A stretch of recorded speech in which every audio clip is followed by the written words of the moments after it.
Hello, my friends. I just wanted to drop some special bonus episodes into the feed that you probably have not heard unless you are a part or an early part of the Patreon for the Life Shift podcast. If you don't know, I do have a Patreon. It currently only has two tiers. One is a $3 a month tier just to support what I'm doing, helps cover production costs. And then there's a $5 tier, which will get you episodes early and just the, I guess, warm fuzzies for helping me out with the Life Shift podcast. But I used to have other tiers where people were so generous and were offering additional money each month to get bonus episodes and possible winnings of t-shirts and all sorts of things. And then I realized a couple months ago that I wasn't able to deliver what I wanted to, especially for those of you that were giving me the extra money. So right now we're just kind of doing the early episodes. You'll always get those. So if you want to support the Life Shift podcast, please jump over to patreon.com/the Life Shift podcast, and you can find that information there. But I come on here because I want to share a series of these bonus episodes that I did early on in the Patreon journey. There are like 20 plus episodes in which I had bonus recordings with previous guests. So I would go back and we would have a conversation about the experience of sharing their story on the Life Shift podcast, catch up on anything. And I think these are super important. And I know most of them did not see the light of day from outside of the Patreon. So I'm going to be dropping these episodes. Whatever you're listening to now is another episode. So I'm going to use the same intro for all of them. But here is one of the bonus episodes with a former guest from the Life Shift podcast. And if you like this, let me know, because I'm thinking of bringing some of this back and talking to previous guests as I go into year 4. So enjoy this bonus episode that was once released on the Patreon feed. I'm Matt Gilhooly, and this is The Life Shift, candid conversations about the pivotal moments that have changed lives forever.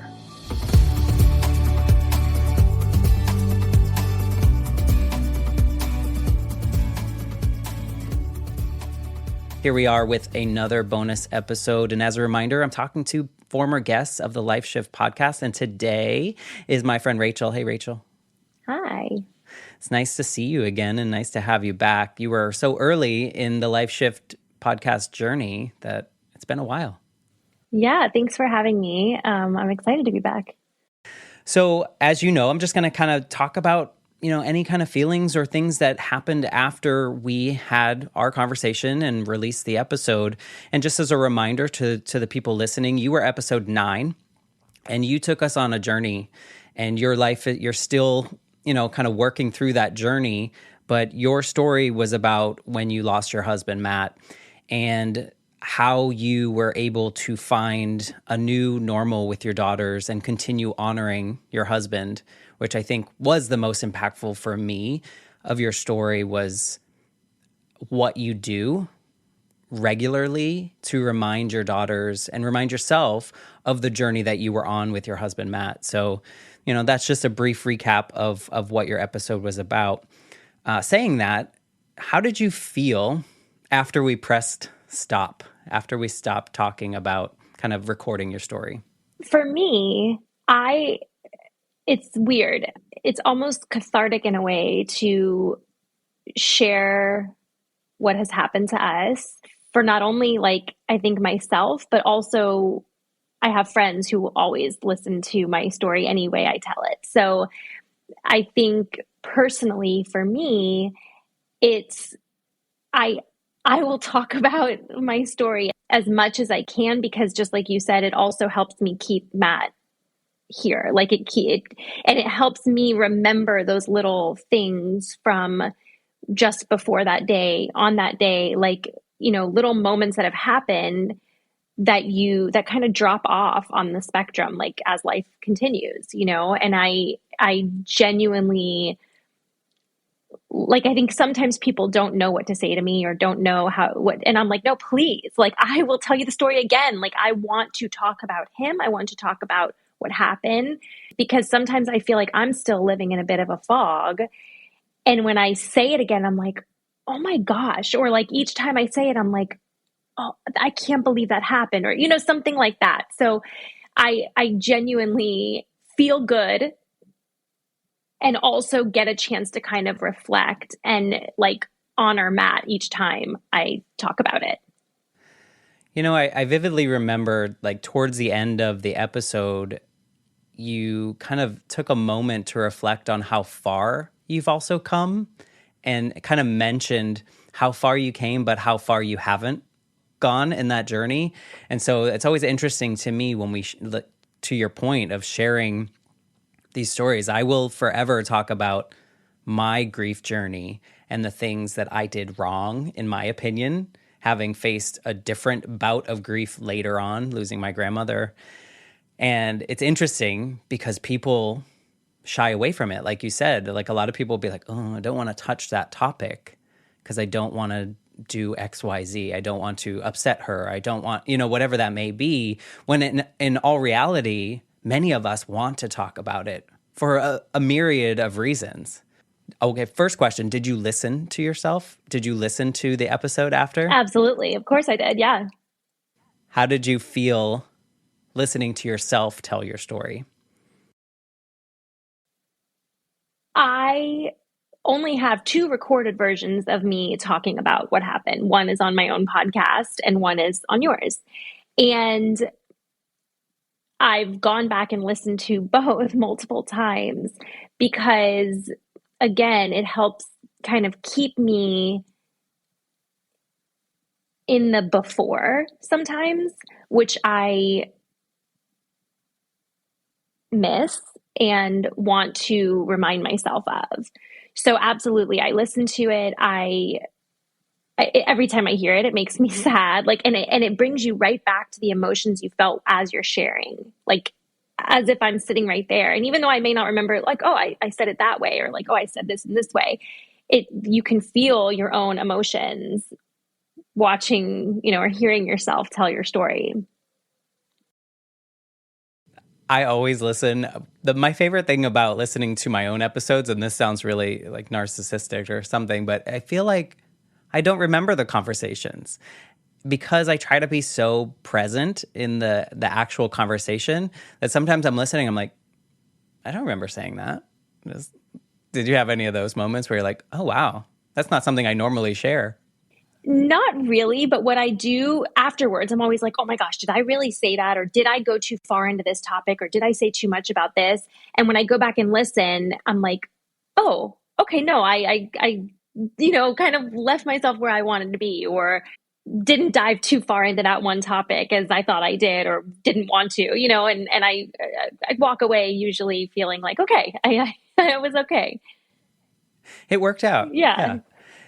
Did you get any, I guess the question is more feedback related. Did you hear from people you didn't expect to hear from? Did you hear, or did you not hear from people you expected to hear from? Either way. No, I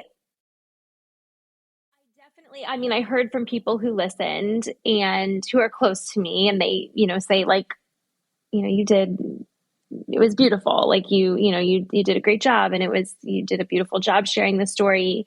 There were some things, and I don't know if this is what you were just asking me a minute ago, but something I really actually did want to talk about is what I kind of revealed to myself within my story. For sure. Because I actually sent the episode to some people wanting them to hear certain things I said in my story. And actually you just brought it up a minute ago when you said, at the end, you kind of, talked about how far you've come and how far you haven't come.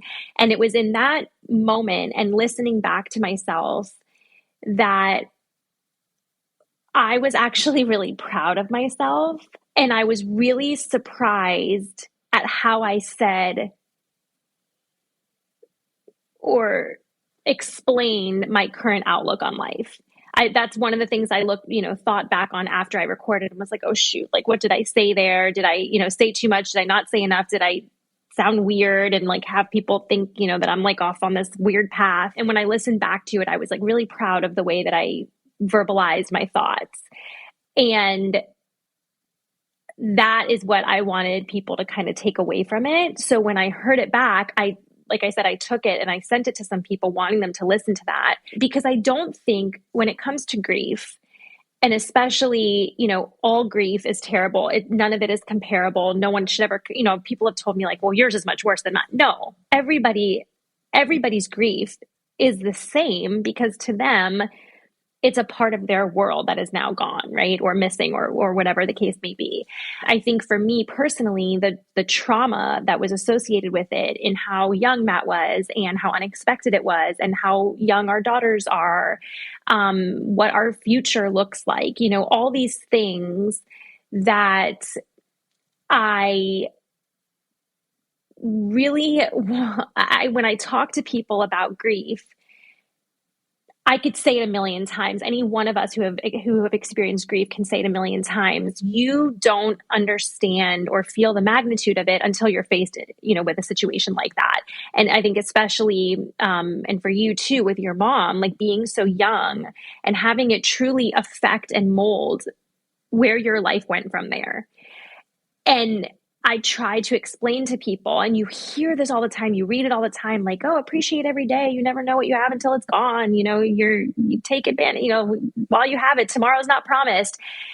But truly, like my outlook on life is completely different, because I could walk out of my house after we get off, here, and that could be it for me. So I don't think people realize how true that is, and to like truly live and feel what you have. Like there is somebody who has it way worse at all times. And I try to tell myself that. Like my cleaning ladies are here right now, and I was just talking to her about it, and like the stuff she was telling me, I was like, oh my gosh, like it's awful. And then I'm sitting here thinking like, she's talking a little bit about her husband, and I'm like, well, geez, I just wish my husband were here, and so, but it doesn't matter, because like, I am so lucky. Like, I am so lucky to have had this love and this beautiful life, and I still do, and so it's just this weird dynamic that I try to like explain to people. And I think that's the biggest thing that I took away from it. That's like the biggest thing I kind of revealed to myself. Like, yes, that is so true. You have to look at life differently than like, oh, I'm waking up today and I got to go to work, and, and I'm just living the motions and all those things. It's so much deeper than that. And we can't really like, experience and appreciate life until you can like feel the enormity of that. Well, and it's hard too, right? Because how do you tell someone until you go through it yourself and have such a tragic, traumatic experience, you're not really going to understand. But I think you articulated that very well in your episode, and it was clear you're still on your journey, and I think we all are, right? And we have to. Not every day is going to be the most beautiful day ever, right? But there are moments probably in every day that we can appreciate, that we can see the growth that we've had. I mean, I shared on my story, my grief journey, when I lost my mom, since I was so young, it took me 20 plus years to feel like I had, I don't know if close the door on grief is the right term, but feel like I was no longer living in that grief journey, if that makes sense. And it's like, I don't know. I mean, I think you're on a good place, or you're in a good place, because you have this awareness now of what this grief journey looks like. You have this experience of the before, right? You have the experience of the moment, you have the experience after, but you're so hyper aware of how your daughters are experiencing life now, and how you're committing to maintaining the memory of their father and your husband, and doing things in service of that, but also still creating this new version of life for your daughters. And I think I didn't have that, because I think, at the time, my dad was forced into being a dual parent without the equipment, without the ability or the wherewithal, and because society wasn't there yet. Like, we weren't just talking about it. We didn't have, podcasts where other people are sharing their stories to realize, oh, I'm not the only one facing all these things.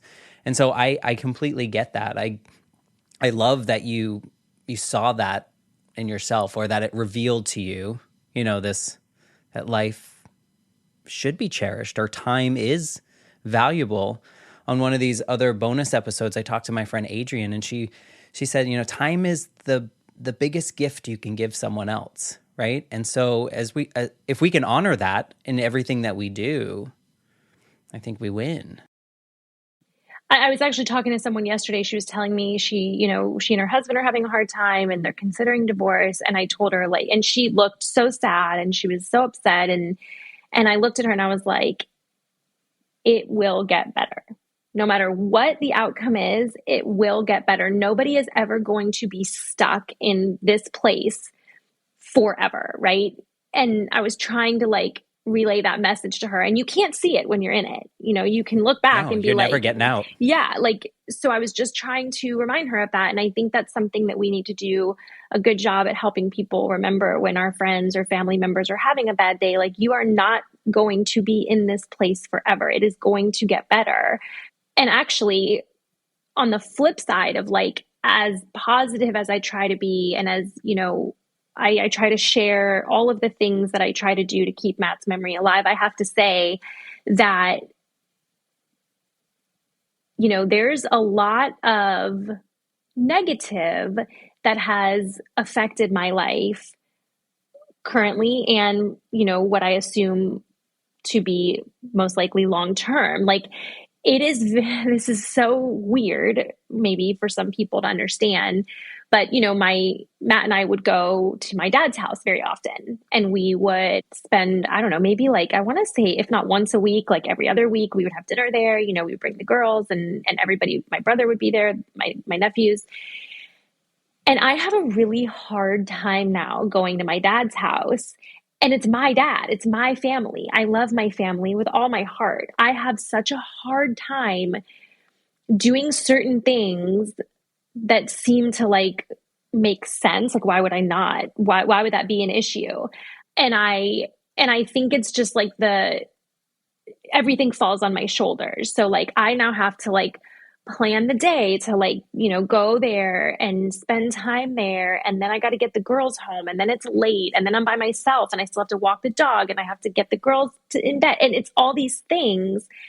And so sometimes in my mind, it's easier to like not do it. So while I say like, we have to appreciate these moments and do all these things, like, I fall into that same rut, because sometimes I find that like, it's really hard for me to do some things that we always did. I mean, I get that. I think, nobody wants to hear advice when they're going through something, right? Like, you're like in this moment and you tell your friends it's going to get better, and they're like, no, it's not. It's going to be terrible forever. So I've kind of resorted to telling people that are going through really tough moments that it is okay to feel however you are feeling at any moment in time. You are a human. So like, maybe that situation will get better, over time. And maybe those situations, and it's totally fine, to feel terrible about it, or to like hate doing something, or to just wake up and just not have a good day. Like, just feel like, meh, today sucks. That's okay. Like, at this journey in my life, or this point in my journey, I just acknowledge it, and I'm like, I just don't feel right today. I'm just going to go through the motions. I know I'm not going to stay in this moment forever. I know it's, things are going to change. And then suddenly, like a day later, I'm like, I feel fine now. Like, we're humans. It's this whole science thing that's, creating all these moments. And I think the best piece of advice I can give people is to just be okay being whatever you are at whatever moment in time. Just be a dang human, Going back to the feedback question, I will say that I had so many of my friends, or even not friends, just listeners, reach out to me after your episode.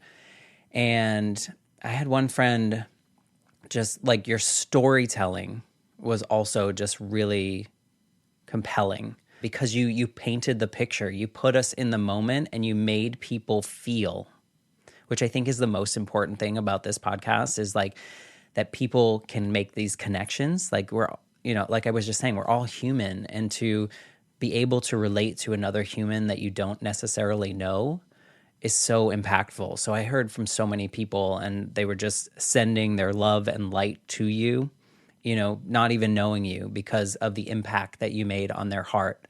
Even when I ask other people, like, what's your favorite episode, or which one's, I don't know, favorite's the right word, but what episode sticks with you the most? A lot of them say you. And, Oh, and thank so you. they're all thinking of you, whether you know them or not, and that's such a cool thing. And you do the same thing on your podcast that you might resurrect at some point, that we were talking about before we recorded. But, you do the same thing. You're sharing these love stories in all different facets of life, and people are feeling a connection to other humans. So Thank you. I appreciate that. Thank you. I just want to say thank you for being a part of it. Do you have any updates about your life? Anything good going on, or anything that you want to share that's different from when you recorded? Oh gosh, let's see.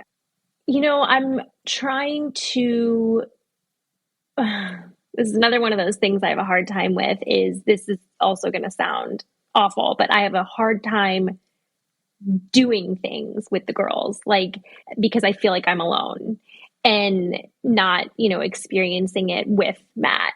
So I have been trying to do a better job at taking them on fun adventures. And I think this past year I've done that.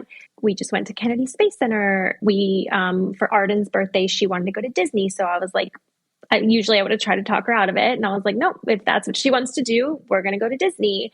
And that's something that Matt really enjoyed doing with the girls, going to Disney. And that's something, like, my oldest always talks about, being in Disney with Matt. So that to me was a huge step. Little things like that, like trying not to say no to things that just make it easier for me and just doing it. How do you feel after those moments? I'm so happy all the time that I did it, and seeing the girls happy about it, of course. And I always know that that's going to be the case. I think I'm, in my personality as well, I'm very like type A. So I'm very like regimented and scheduled. And so when it throws us off and then they're not going to bed on time or like getting enough sleep, I'm trying to work through it on my own to like get over that aspect of it. So, and I think it's helping as they get older, right? Because they're able to do more for themselves, and we can come home a little bit later, and everybody go, take care of yourself, and we'll reconvene, or even helping me, like being a bit more helpful to me. It adds to it, and I think is helping me work through that stage that I'm having a struggle with. But that is something that I am always actively working on and proud of, that, we were able to kind of push, I was able to kind of push through that the past year or so. That's great. I mean, I understand that. I think it's very easy to say no, and we can give all the reasons why we should say no and not do things. And sometimes it's really hard to say yes, but I'll tell you, some of my biggest wins and things that I've done and been really proud of have come from that, like, okay, yes, I will do it, so you never know what's going to come out of it. I'm happy to hear that. I'm happy that you're creating these new memories with attachments to Matt memories for your daughters as well, which is probably interesting, but also, heart, filling your heart and filling your cup there as well. So, and I'm sure your daughters are so grateful and thankful, and also probably crazy at times. Oh, that's an understatement. Total Yes, understatement. I've seen some videos, and they look like they're doing very well and nice and sassy, like little girls should be. That is exactly it. You nailed it. Oh, well, I appreciate you. Is there anything that you could tell someone that might be considering sharing a deeply personal story for the first time, and maybe doing it on the podcast or not, just with other people? Is there something that you could give advice to someone like that based on what you've experienced by sharing your story? So I think we all have to do what works within our comfort level, right? Our comfort zone. And for me, like I said before, it is very cathartic for me to talk about it. I think for someone who maybe doesn't feel that way or is unsure of how they'll feel after sharing their story, just a reminder to themselves, they are talking to you. And people will hear their story, right? Maybe they don't feel comfortable sharing it to their network personally, and that's okay. But I think taking that first step, talking to you, you're sharing the story, and maybe it's not people they know that hear the story and they start to get positive feedback and they start to, I think it kind of sometimes for people who aren't as comfortable can take these little levels to just get past to the point where they do now feel comfortable. Then it's just a click of a button to then now share their story with their own network in terms of, opening up to something that may be personal that people don't know about. So I think I am a huge advocate. You can ask anyone in my life on communication. And I think talking through things is what will help you work through anything in your life. So you could be having this internal battle, this internal struggle with some situation in your life. And I think talking through it is the only way to get through it. And I think this is a perfect platform and a perfect opportunity to do that. And they just need to remember that they don't necessarily need to share it with every person in their life. Take that first step, have the conversation, see how they feel from there, and then they can, push past that as needed. Well, I appreciate that plug for me, but I think I agree with you on communication. Sometimes we get stuck in our head and then we say the words out loud, even if it's not to someone else. You say it out loud and you're like, that doesn't sound so bad. Or that, it sounded much worse up in here without me vocalizing them. So I agree. And you know what? I was so honored that you, one, asked me to share my story on your podcast way back when. That was a long time ago, it seems, maybe 2 years, yeah. Something like that. Yeah. And then so honored that you agreed to be a part of the Life Shift podcast when it was just an idea for my class that I was doing at UF. So thank you for being a part of it, and thank you for being a part of this bonus episode. I appreciate you, my friend. Yeah, thanks for having me.